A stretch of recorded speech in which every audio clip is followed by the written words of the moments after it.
Hello, today we will analyze the two wars in which Napoleon was most successful. Battle of Austerlitz 1. The Battle of Austerlitz was one of the most important and decisive battles of the Napoleonic Wars. This battle took place in Austerlitz, Moravia, today in Czechia. We will now analyze the details of this battle with you. The French troops had occupied part of Austria. Napoleon wanted to attract the enemy coalition forces, so he gave the enemy the impression that his right flank was weak. Realizing that it was weak, the coalition forces, mostly composed of Russians, moved towards the French troops, and the two armies came face to face. As a result of this event, Napoleon's plan had worked, and the French had achieved a decisive victory. Napoleon's strategy was not only a product of military genius, but also of a strategist's thinking beyond war. The French had more than 60,000 infantry, more than 11,500 cavalry, and around 150 guns. The coalition army had more than 60,000 infantry, more than 14,000 cavalry, and about 318 cannons. The aim of the coalition forces was to attack Napoleon's weak right flank and surround the enemy from behind. But Napoleon had deliberately left his right flank weak. Napoleon wanted to direct his enemy here, so he could split the enemy troops in two. For this plan to work, Marshal Davout's corps, which was still on its way, had to come and support the right flank. Otherwise, the Russians and Austrians would surround his army, and his move would be pointless. And finally, on 2nd December 1805, the battle began. This battle, when told in full detail, has a complex and rich story that cannot be fit into a cold and foggy December day. The battlefield was like a fog-shrouded square, covered with permafrost and mud. These harsh conditions were not only a physical challenge, but also a test of the soldiers' mental endurance. In the middle of the battle, as the infantry faced each other, the struggle on the frozen ground became even more pronounced. The sound of gunfire, the screams and the explosions of artillery, the dark and harsh moments that people lived through, were the image of an incredible war.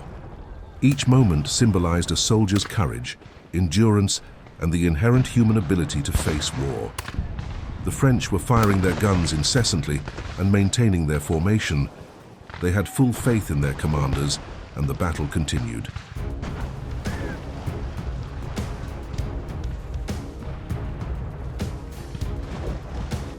Part of the coalition army attacked the French troops near Telnitz. While the French troops were defending, Field Marshal Davout, who was on his way, finally reached the battlefield and immediately went to the aid of the French troops near Telnitz.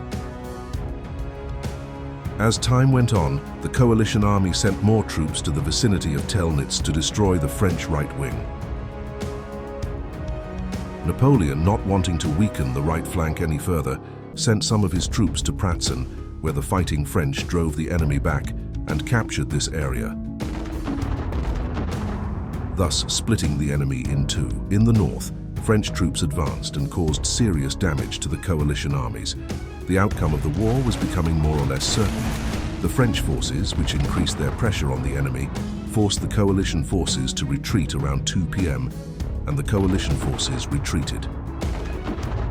Unaware of the situation on the other front, the coalition forces on the right wing continued to fight, and Napoleon sent a troop here to surround the enemy.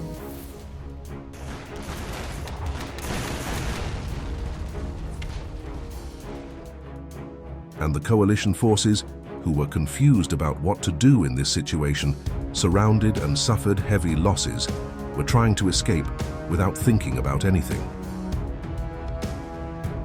And according to uncertain information, more than 2,000 coalition troops perished in Lake Sachsen while fleeing. As a result of this event, Napoleon's plan had worked, and the French had achieved a decisive victory. Napoleon's strategy was not only a product of military genius, but also of a strategist's thinking beyond war. Now we will analyze the Battle of the Pyramids with you. The French army, which had captured Alexandria, moved towards Mbabe to capture Egypt completely. As Napoleon advanced, an Ottoman army wanted to stop Napoleon's advance, and the two armies faced each other on 13th of July. Most of the Ottoman troops in Egypt were militias recruited from the population. They were poorly equipped and poorly trained. In this battle, most of the Ottoman troops consisted of horsemen.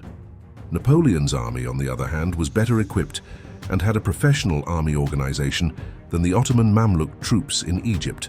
Mamluk horsemen and troops first went on the offensive.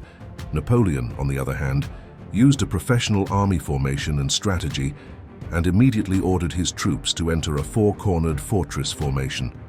This formation was formed by arranging the horsemen and ammunition in the center and the infantry with rifles around the square and the cannons in the corners, thus gaining firepower in all directions and causing serious damage to the enemy. Napoleon was a skillful leader, famous for his professional military strategies. Thanks to this fortress formation, the French troops repelled the Ottoman Mamluk troops in a short time, while a few Ottoman naval ships were waiting for them in the Nile River. But the French ships easily destroyed the Ottoman ships and repelled the attack and continued to advance.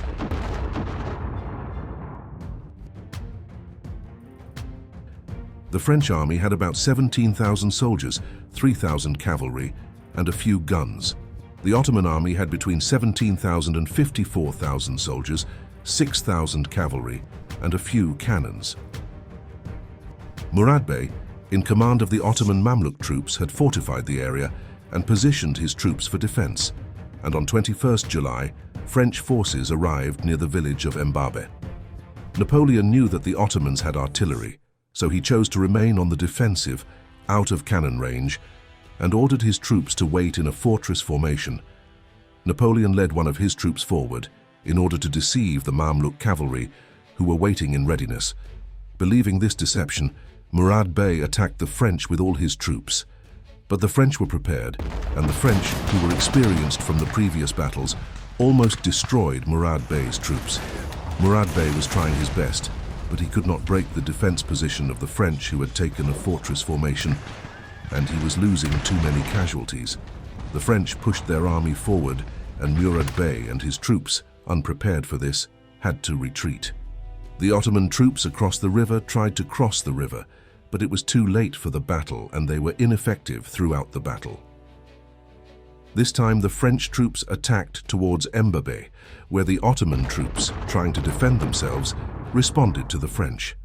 The Ottoman militias fighting in Mbabe were fighting the French with all their might, but these militias, who were not as experienced as the French troops, could not do much.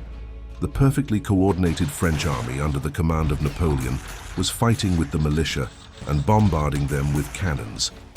The Ottoman army, which was demoralized in the face of this powerful army, could not hold out any longer with the revolt of the Bedouins living there and was defeated. At the end of the Battle of the Pyramids, the French captured Mbabe and gained control over Egypt.